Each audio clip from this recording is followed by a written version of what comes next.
Chapter 11. The Mystery of Sex Transmutation. The 10th Step Toward Riches. The meaning of the word transmute is, in simple language, the changing, or transferring of one element, or form of energy, into another. The emotion of sex brings into being a state of mind. Because of ignorance on the subject, this state of mind is generally associated with the physical, and because of improper influences, to which most people have been subjected, in acquiring knowledge of sex, things essentially physical have highly biased the mind. The emotion of sex has back of it the possibility of three constructive potentialities. They are 1. The perpetuation of mankind. 2. The maintenance of health. As a therapeutic agency, it has no equal. 3. The transformation of mediocrity into genius through transmutation. Sex transmutation is simple and easily explained. It means the switching of the mind from thoughts of physical expression, to thoughts of some other nature. Sex desire is the most powerful of human desires. When driven by this desire, men develop keenness of imagination, courage, willpower, persistence, and creative ability unknown to them at other times. So strong and impelling is the desire for sexual contact that men freely run the risk of life and reputation to indulge it. When harnessed, and redirected along other lines, this motivating force maintains all of its attributes of keenness of imagination, courage, etc., which may be used as powerful creative forces in literature, art, or in any other profession or calling, including, of course, the accumulation of riches. The transmutation of sex energy calls for the exercise of willpower, to be sure, but the reward is worth the effort. The desire for sexual expression is inborn and natural. The desire cannot, and should not be submerged or eliminated. But it should be given an outlet through forms of expression which enrich the body, mind, and spirit of man. If not given this form of outlet, through transmutation, it will seek outlets through purely physical channels. A river may be dammed, and its water controlled for a time, but eventually, it will force an outlet. The same is true of the emotion of sex. It may be submerged and controlled for a time, but its very nature causes it to be ever seeking means of expression. If it is not transmuted into some creative effort, it will find a less worthy outlet. Fortunate, indeed, is the person who has discovered how to give sex emotion an outlet through some form of creative effort, for he has, by that discovery, lifted himself to the status of a genius. Scientific research has disclosed these significant facts. 1. The men of greatest achievement are men with highly developed sex natures, men who have learned the art of sex transmutation. 2. The men who have accumulated great fortunes and achieved outstanding recognition in literature, art, industry, architecture, and the professions, were motivated by the influence of a woman. The research from which these astounding discoveries were made, went back through the pages of biography and history for more than 2,000 years. Wherever there was evidence available in connection with the lives of men and women of great achievement, it indicated most convincingly that they possessed highly developed sex natures. The emotion of sex is an irresistible force, against which there can be no such opposition as an immovable body. When driven by this emotion, men become gifted with a superpower for action. Understand this truth, and you will catch the significance of the statement that sex transmutation will lift one to the status of a genius. The emotion of sex contains the secret of creative ability. Destroy the sex glands, whether in man or beast, and you have removed the major source of action.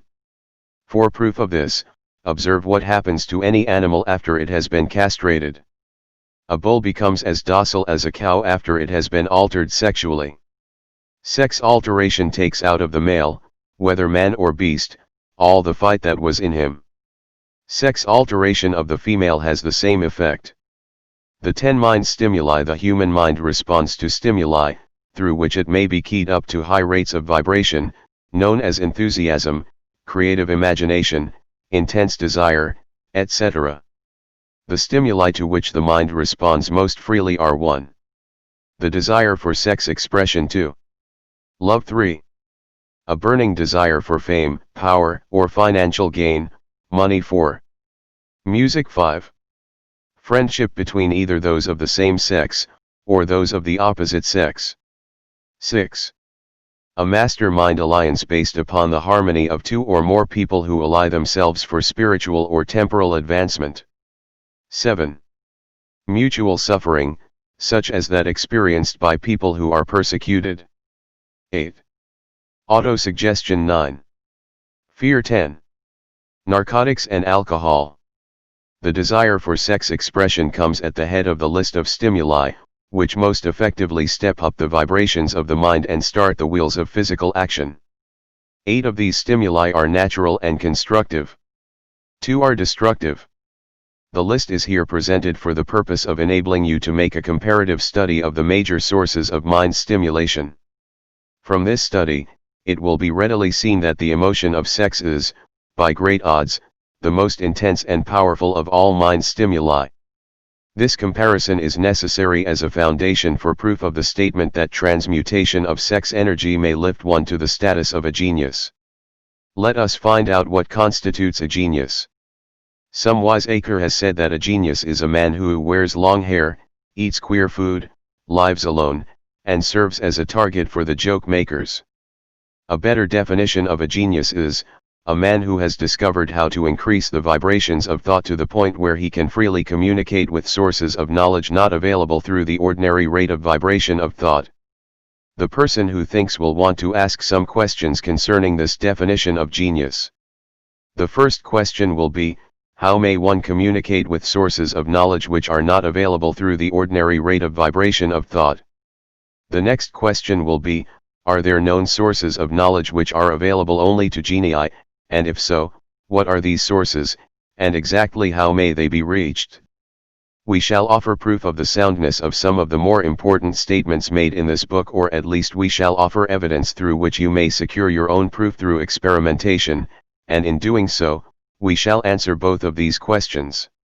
Genius is developed through the sixth sense. The reality of a sixth sense has been fairly well established.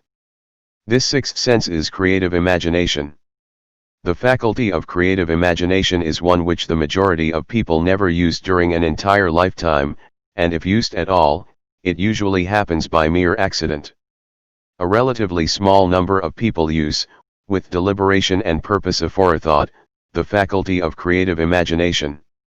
Those who use this faculty voluntarily, and with understanding of its functions, are genii. The faculty of creative imagination is the direct link between the finite mind of man and infinite intelligence. All so-called revelations, referred to in the realm of religion, and all discoveries of basic or new principles in the field of invention, take place through the faculty of creative imagination. When ideas or concepts flash into one's mind, through what is popularly called a hunch, they come from one or more of the following sources. 1. Infinite intelligence. 2. One's subconscious mind, wherein is stored every sense impression and thought impulse which ever reached the brain through any of the 5 senses. 3. From the mind of some other person who has just released the thought, or picture of the idea or concept, through conscious thought, or 4.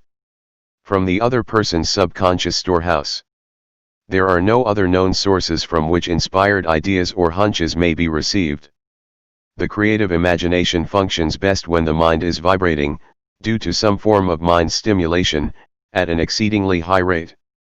That is, when the mind is functioning at a rate of vibration higher than that of ordinary, normal thought.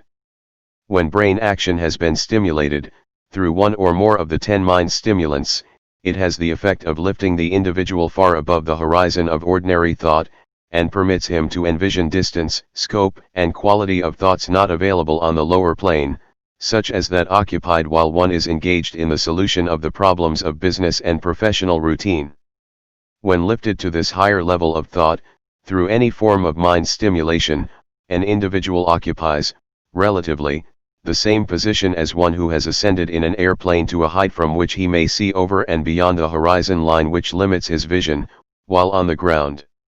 Moreover, while on this higher level of thought, the individual is not hampered or bound by any of the stimuli which circumscribe and limit his vision while wrestling with the problems of gaining the three basic necessities of food, clothing, and shelter. He is in a world of thought in which the ordinary, workaday thoughts have been as effectively removed as are the hills and valleys and other limitations of physical vision, when he rises in an airplane. While on this exalted plane of thought, the creative faculty of the mind is given freedom for action. The way has been cleared for the sixth sense to function. It becomes receptive to ideas which could not reach the individual under any other circumstances. The sixth sense is the faculty which marks the difference between a genius and an ordinary individual. The creative faculty becomes more alert and receptive to vibrations, originating outside the individual's subconscious mind. The more this faculty is used, and the more the individual relies upon it, and makes demands upon it for thought impulses. This faculty can be cultivated and developed only through use. That which is known as one's conscience operates entirely through the faculty of the sixth sense. The great artists, writers, musicians, and poets become great, because they acquire the habit of relying upon the still small voice which speaks from within, through the faculty of creative imagination. It is a fact well known to people who have keen imaginations that their best ideas come through so-called hunches. There is a great orator who does not attain to greatness, until he closes his eyes and begins to rely entirely upon the faculty of creative imagination. When asked why he closed his eyes just before the climaxes of his oratory, he replied, "I do it, because, then I speak through ideas which come to me from within." One of America's most successful and best-known financiers followed the habit of closing his eyes for 2 or 3 minutes before making a decision. When asked why he did this, he replied, "With my eyes closed, I am able to draw upon a source of superior intelligence." The late Dr. Elmer R. Gates, of Chevy Chase, Maryland, created more than 200 useful patents, many of them basic, through the process of cultivating and using the creative faculty. His method is both significant and interesting to one interested in attaining to the status of genius, in which category Dr. Gates unquestionably belonged. Dr. Gates was one of the really great, though less publicized scientists of the world. In his laboratory, he had what he called his personal communication room. It was practically soundproof, and so arranged that all light could be shut out. It was equipped with a small table, on which he kept a pad of writing paper. In front of the table, on the wall, was an electric push button, which controlled the lights. When Dr. Gates desired to draw upon the forces available to him through his creative imagination, he would go into this room, seat himself at the table, shut off the lights, and concentrate upon the known factors of the invention on which he was working, remaining in that position until ideas began to flash into his mind in connection with the unknown factors of the invention. On one occasion, ideas came through so fast that he was forced to write for almost 3 hours. When the thoughts stopped flowing, and he examined his notes, he found they contained a minute description of principles which bade not a parallel among the known data of the scientific world.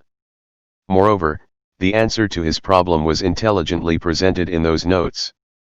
In this manner Dr. Gates completed over 200 patents, which had been begun, but not completed, by half-baked brains. Evidence of the truth of this statement is in the United States Patent Office. Dr. Gates earned his living by sitting for ideas for individuals and corporations. Some of the largest corporations in America paid him substantial fees, by the hour, for sitting for ideas. The reasoning faculty is often faulty, because it is largely guided by one's accumulated experience. Not all knowledge, which one accumulates through experience, is accurate. Ideas received through the creative faculty are much more reliable, for the reason that they come from sources more reliable than any which are available to the reasoning faculty of the mind. The major difference between the genius and the ordinary crank inventor may be found in the fact that the genius works through his faculty of creative imagination, while the crank knows nothing of this faculty. The scientific inventor, such as Mr. Edison, and Dr. Gates, makes use of both the synthetic and the creative faculties of imagination. For example, the scientific inventor, or genius, begins an invention by organizing and combining the known ideas, or principles accumulated through experience, through the synthetic faculty, the reasoning faculty. If he finds this accumulated knowledge to be insufficient for the completion of his invention, he then draws upon the sources of knowledge available to him through his creative faculty. The method by which he does this varies with the individual, but this is the sum and substance of his procedure. 1. He stimulates his mind so that it vibrates on a higher than average plane, using one or more of the 10 mind stimulants or some other stimulant of his choice. 2. He concentrates upon the known factors, the finished part, of his invention, and creates in his mind a perfect picture of unknown factors, the unfinished part, of his invention. He holds this picture in mind until it has been taken over by the subconscious mind, then relaxes by clearing his mind of all thought, and waits for his answer to flash into his mind.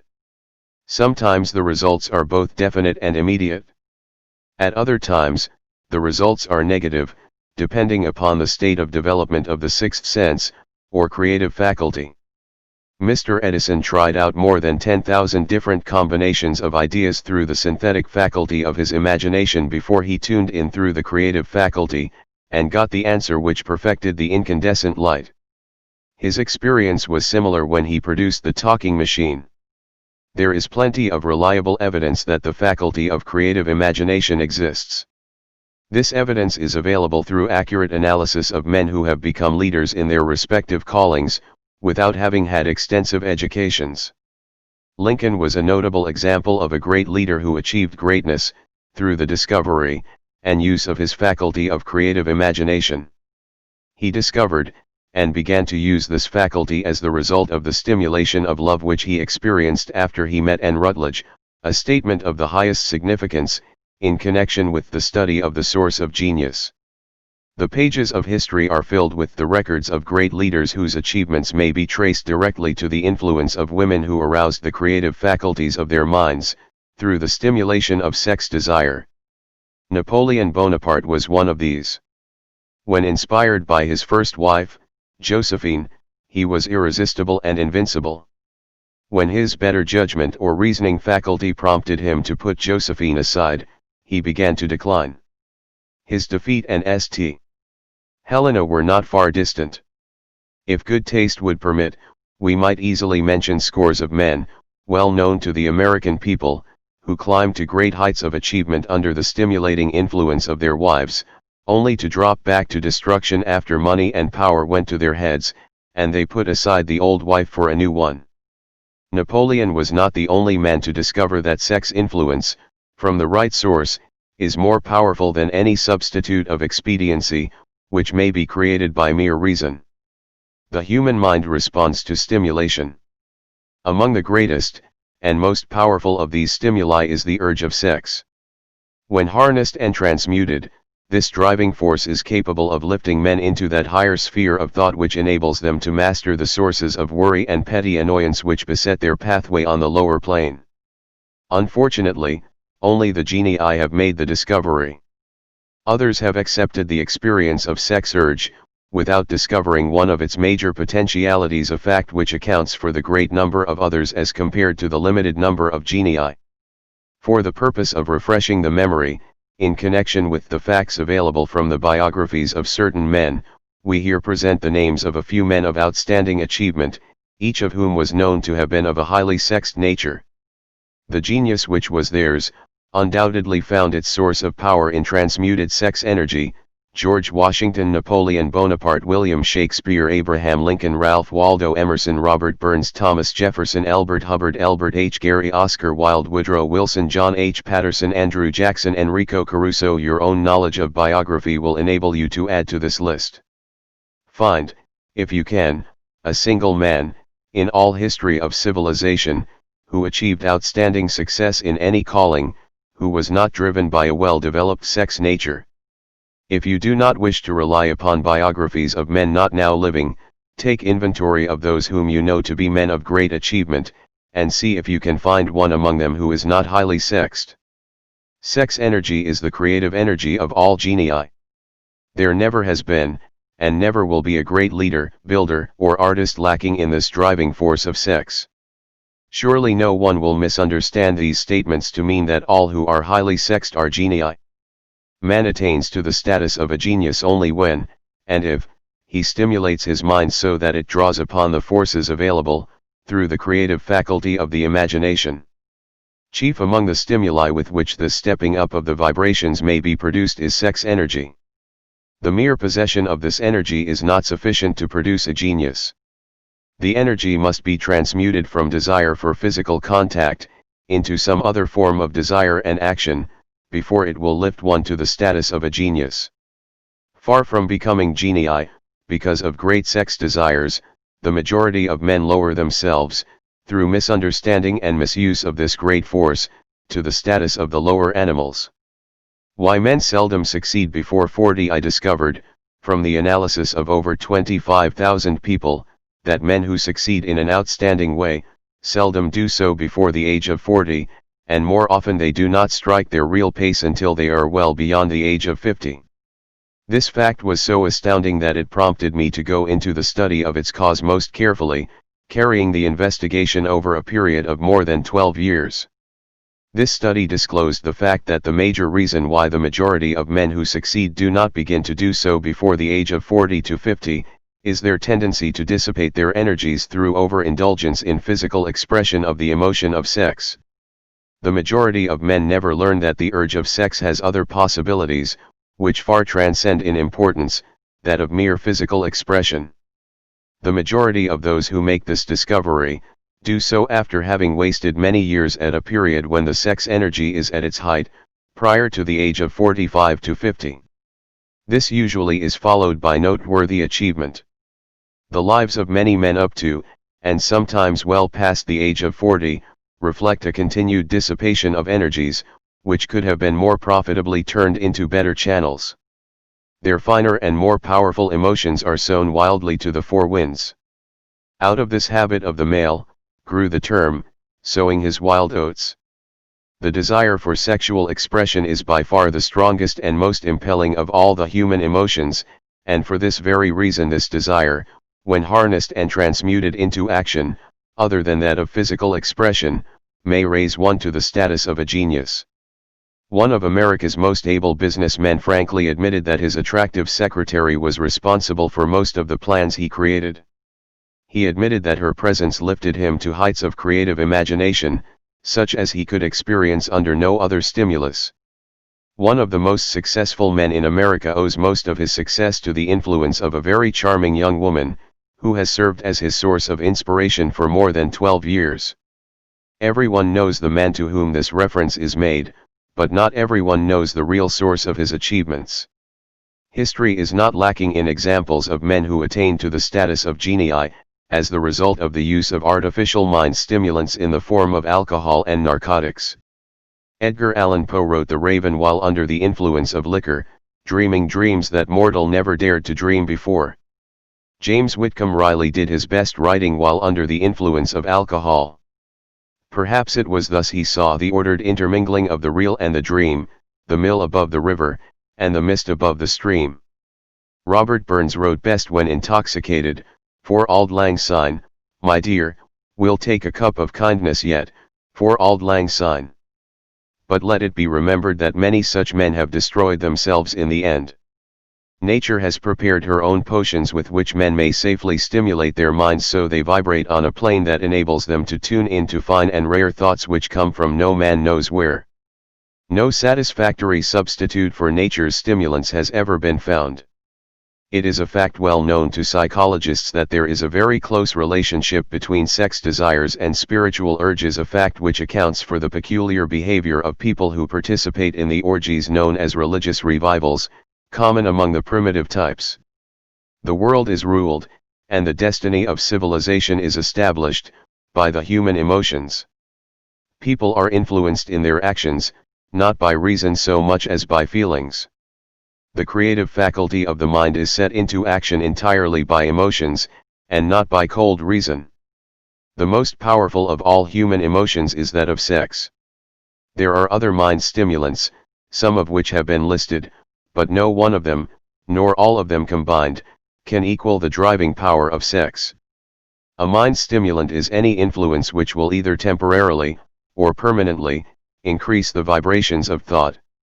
The 10 major stimulants, described, are those most commonly resorted to. Through these sources one may commune with infinite intelligence, or enter, at will, the storehouse of the subconscious mind, either one's own, or that of another person, a procedure which is all there is of genius. A teacher, who has trained and directed the efforts of more than 30,000 salespeople, made the astounding discovery that highly sexed men are the most efficient salesmen. The explanation is, that the factor of personality known as personal magnetism is nothing more nor less than sex energy. Highly sexed people always have a plentiful supply of magnetism. Through cultivation and understanding, this vital force may be drawn upon and used to great advantage in the relationships between people. This energy may be communicated to others through the following media. 1. The handshake. The touch of the hand indicates, instantly, the presence of magnetism, or the lack of it. 2. The tone of voice. Magnetism, or sex energy, is the factor with which the voice may be colored, or made musical and charming. 3. Posture and carriage of the body. Highly sexed people move briskly, and with grace and ease. 4. The vibrations of thought. Highly sexed people mix the emotion of sex with their thoughts, or may do so at will, and in that way, may influence those around them. 5. Body adornment. People who are highly sexed are usually very careful about their personal appearance. They usually select clothing of a style becoming to their personality, physique, complexion, etc. When employing salesmen, the more capable sales manager looks for the quality of personal magnetism as the first requirement of a salesman. People who lack sex energy will never become enthusiastic nor inspire others with enthusiasm, and enthusiasm is one of the most important requisites in salesmanship, no matter what one is selling. The public speaker, orator, preacher, lawyer, or salesman who is lacking in sex energy is a flop, as far as being able to influence others is concerned. Couple with this the fact, that most people can be influenced only through an appeal to their emotions, and you will understand the importance of sex energy as a part of the salesman's native ability. Master salesmen attain the status of mastery in selling, because they, either consciously, or unconsciously, transmute the energy of sex into sales enthusiasm. In this statement may be found a very practical suggestion as to the actual meaning of sex transmutation. The salesman who knows how to take his mind off the subject of sex, and direct it in sales effort with as much enthusiasm and determination as he would apply to its original purpose, has acquired the art of sex transmutation, whether he knows it or not. The majority of salesmen who transmute their sex energy do so without being in the least aware of what they are doing, or how they are doing it. Transmutation of sex energy calls for more willpower than the average person cares to use for this purpose. Those who find it difficult to summon willpower sufficient for transmutation, may gradually acquire this ability. Though this requires willpower, the reward for the practice is more than worth the effort. The entire subject of sex is one with which the majority of people appear to be unpardonably ignorant. The urge of sex has been grossly misunderstood, slandered, and burlesqued by the ignorant and the evil-minded, for so long that the very word sex is seldom used in polite society. Men and women who are known to be blessed, yes, blessed with highly sexed natures, are usually looked upon as being people who will bear watching. Instead of being called blessed, they are usually called cursed. Millions of people, even in this age of enlightenment, have inferiority complexes which they developed because of this false belief that a highly sexed nature is a curse. These statements, of the virtue of sex energy, should not be construed as justification for the libertine. The emotion of sex is a virtue only when used intelligently, and with discrimination.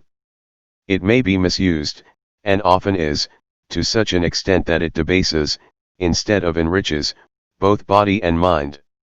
The better use of this power is the burden of this chapter. It seemed quite significant to the author, when he made the discovery that practically every great leader, whom he had the privilege of analyzing, was a man whose achievements were largely inspired by a woman. In many instances, the woman in the case was a modest, self-denying wife, of whom the public had heard but little or nothing. In a few instances, the source of inspiration has been traced to the other woman. Perhaps such cases may not be entirely unknown to you. Intemperance in sex habits is just as detrimental as intemperance in habits of drinking and eating. In this age in which we live, an age which began with the World War, intemperance in habits of sex is common. This orgy of indulgence may account for the shortage of great leaders. No man can avail himself of the forces of his creative imagination, while dissipating them. Man is the only creature on earth which violates nature's purpose in this connection. Every other animal indulges its sex nature in moderation, and with purpose which harmonizes with the laws of nature. Every other animal responds to the call of sex only in season. Man's inclination is to declare open season. Every intelligent person knows that stimulation in excess, through alcoholic drink and narcotics, is a form of intemperance which destroys the vital organs of the body, including the brain. Not every person knows, however, that overindulgence in sex expression may become a habit as destructive and as detrimental to creative effort as narcotics or liquor. A sex madman is not essentially different than a dope madman. Both have lost control over their faculties of reason and willpower. Sexual overindulgence may not only destroy reason and willpower, but it may also lead to either temporary, or permanent insanity. Many cases of hypochondria, imaginary illness, grow out of habits developed in ignorance of the true function of sex. From these brief references to the subject, it may be readily seen that ignorance on the subject of sex transmutation forces stupendous penalties upon the ignorant on the one hand, and withholds from them equally stupendous benefits, on the other. Widespread ignorance on the subject of sex is due to the fact that the subject has been surrounded with mystery and beclouded by dark silence. The conspiracy of mystery and silence has had the same effect upon the minds of young people that the psychology of prohibition had.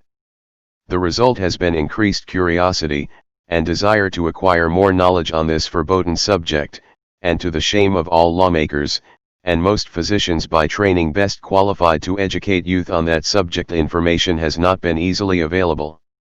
Seldom does an individual enter upon highly creative effort in any field of endeavor before the age of 40.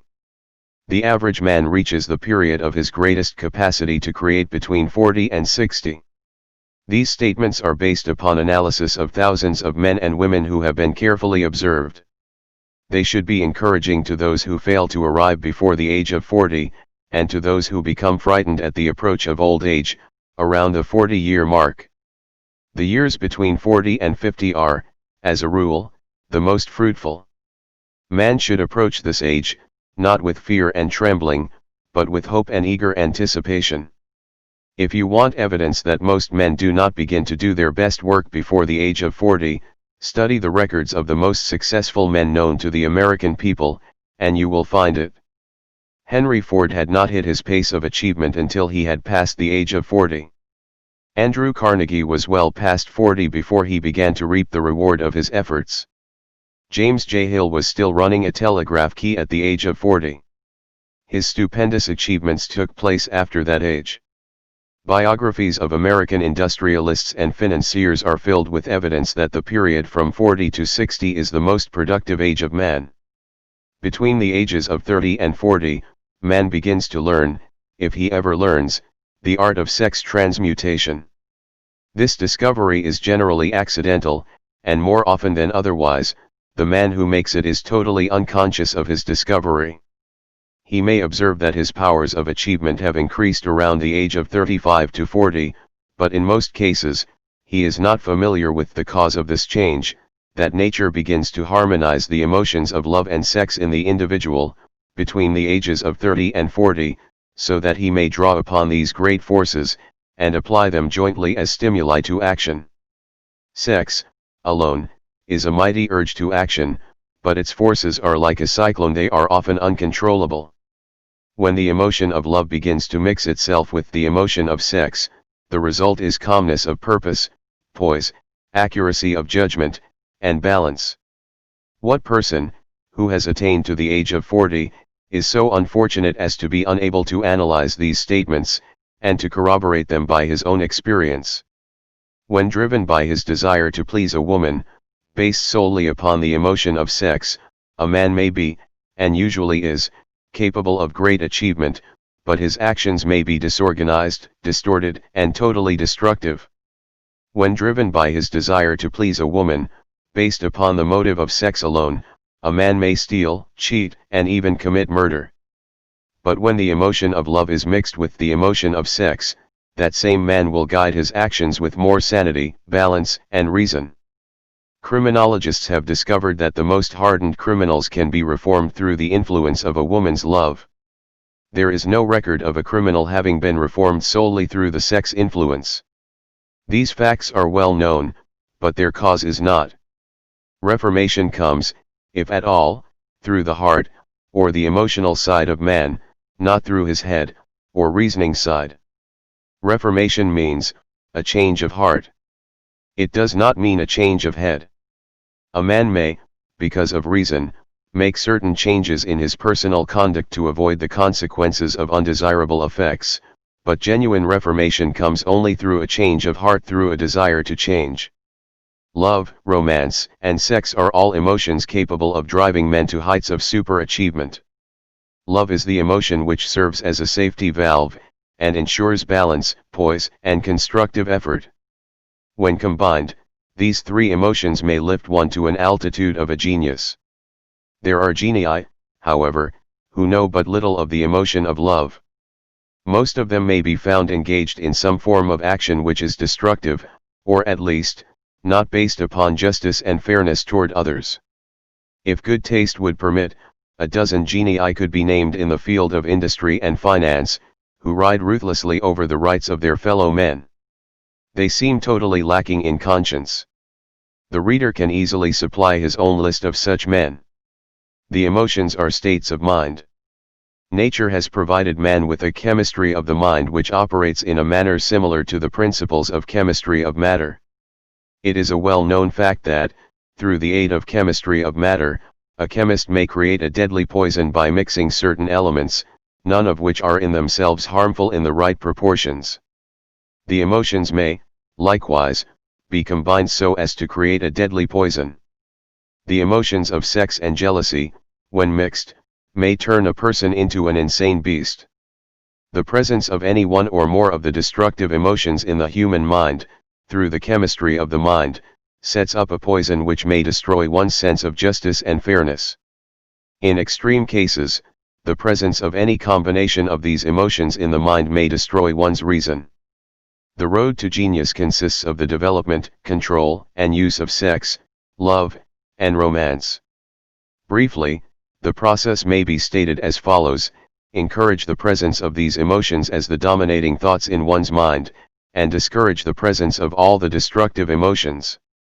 The mind is a creature of habit. It thrives upon the dominating thoughts fed it. Through the faculty of willpower, one may discourage the presence of any emotion, and encourage the presence of any other. Control of the mind, through the power of will, is not difficult. Control comes from persistence, and habit. The secret of control lies in understanding the process of transmutation. When any negative emotion presents itself in one's mind, it can be transmuted into a positive, or constructive emotion, by the simple procedure of changing one's thoughts. There is no other road to genius than through voluntary self-effort. A man may attain to great heights of financial or business achievement, solely by the driving force of sex energy, but history is filled with evidence that he may, and usually does, carry with him certain traits of character which rob him of the ability to either hold, or enjoy his fortune. This is worthy of analysis, thought, and meditation, for it states a truth, the knowledge of which may be helpful to women as well as men. Ignorance of this has cost thousands of people their privilege of happiness, even though they possessed riches. The emotions of love and sex leave their unmistakable marks upon the features. Moreover, these signs are so visible, that all who wish may read them. The man who is driven by the storm of passion, based upon sex desires alone, plainly advertises that fact to the entire world, by the expression of his eyes, and the lines of his face. The emotion of love, when mixed with the emotion of sex, softens, modifies, and beautifies the facial expression. No character analyst is needed to tell you this, you may observe it for yourself. The emotion of love brings out, and develops, the artistic and the aesthetic nature of man. It leaves its impress upon one's very soul, even after the fire has been subdued by time and circumstance. Memories of love never pass. They linger, guide, and influence long after the source of stimulation has faded. There is nothing new in this. Every person, who has been moved by genuine love, knows that it leaves enduring traces upon the human heart. The effect of love endures, because love is spiritual in nature. The man who cannot be stimulated to great heights of achievement by love, is hopeless, he is dead, though he may seem to live. Even the memories of love are sufficient to lift one to a higher plane of creative effort. The major force of love may spend itself and pass away, like a fire which has burned itself out, but it leaves behind indelible marks as evidence that it passed that way. Its departure often prepares the human heart for a still greater love. Go back into your yesterdays, at times, and bathe your mind in the beautiful memories of past love. It will soften the influence of the present worries and annoyances. It will give you a source of escape from the unpleasant realities of life, and maybe, who knows, your mind will yield to you, during this temporary retreat into the world of fantasy, ideas, or plans which may change the entire financial or spiritual status of your life. If you believe yourself unfortunate, because you have loved and lost, perish the thought. One who has loved truly, can never lose entirely. Love is whimsical and temperamental. Its nature is ephemeral, and transitory. It comes when it pleases, and goes away without warning. Accept and enjoy it while it remains, but spend no time worrying about its departure. Worry will never bring it back. Dismiss, also, the thought that love never comes but once. Love may come and go, times without number, but there are no two love experiences which affect one in just the same way. There may be, and there usually is, one love experience which leaves a deeper imprint on the heart than all the others, but all love experiences are beneficial, except to the person who becomes resentful and cynical when love makes its departure. There should be no disappointment over love, and there would be none if people understood the difference between the emotions of love and sex. The major difference is that love is spiritual, while sex is biological. No experience, which touches the human heart with a spiritual force, can possibly be harmful, except through ignorance, or jealousy. Love is, without question, life's greatest experience. It brings one into communion with infinite intelligence. When mixed with the emotions of romance and sex, it may lead one far up the ladder of creative effort.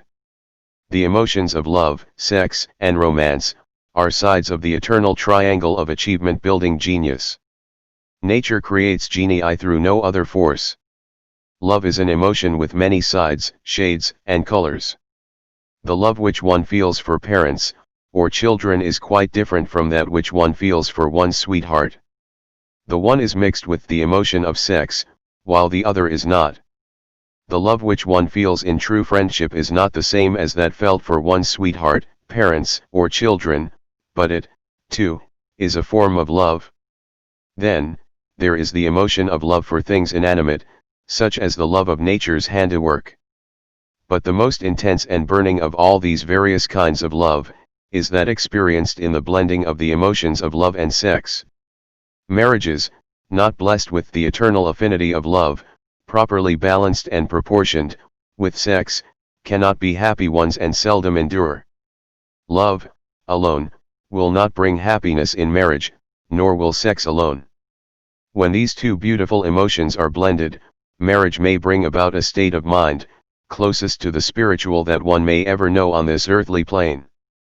When the emotion of romance is added to those of love and sex, the obstructions between the finite mind of man and infinite intelligence are removed. Then a genius has been born. What a different story is this, than those usually associated with the emotion of sex. Here is an interpretation of the emotion which lifts it out of the commonplace, and makes of it potter's clay in the hands of God, from which he fashions all that is beautiful and inspiring. It is an interpretation which would, when properly understood, bring harmony out of the chaos which exists in too many marriages. The disharmonies often expressed in the form of nagging, may usually be traced to lack of knowledge on the subject of sex. Where love, romance, and the proper understanding of the emotion and function of sex abide, there is no disharmony between married people. Fortunate is the husband whose wife understands the true relationship between the emotions of love, sex, and romance. When motivated by this holy triumvirate, no form of labor is burdensome, because even the most lowly form of effort takes on the nature of a labor of love. It is a very old saying that a man's wife may either make him or break him, but the reason is not always understood. The making and breaking is the result of the wife's understanding, or lack of understanding of the emotions of love, sex, and romance. Despite the fact that men are polygamous, by the very nature of their biological inheritance, it is true that no woman has as great an influence on a man as his wife, unless he is married to a woman totally unsuited to his nature. If a woman permits her husband to lose interest in her, and become more interested in other women, it is usually because of her ignorance, or indifference toward the subjects of sex, love, and romance. This statement presupposes, of course, that genuine love once existed between a man and his wife. The facts are equally applicable to a man who permits his wife's interest in him to die. Married people often bicker over a multitude of trivialities. If these are analyzed accurately, the real cause of the trouble will often be found to be indifference, or ignorance on these subjects. Man's greatest motivating force is his desire to please woman. The hunter who excelled during prehistoric days, before the dawn of civilization, did so, because of his desire to appear great in the eyes of woman. Man's nature has not changed in this respect. The hunter of today brings home no skins of wild animals, but he indicates his desire for her favor by supplying fine clothes, motor cars, and wealth. Man has the same desire to please woman that he had before the dawn of civilization. The only thing that has changed, is his method of pleasing. Men who accumulate large fortunes, and attain to great heights of power and fame, do so, mainly, to satisfy their desire to please women. Take women out of their lives, and great wealth would be useless to most men.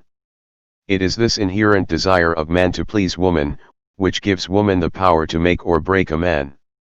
The woman who understands man's nature and tactfully caters to it, need have no fear of competition from other women. Men may be giants with indomitable willpower when dealing with other men, but they are easily managed by the women of their choice. Most men will not admit that they are easily influenced by the women they prefer, because it is in the nature of the male to want to be recognized as the stronger of the species. Moreover, the intelligent woman recognizes this manly trait and very wisely makes no issue of it.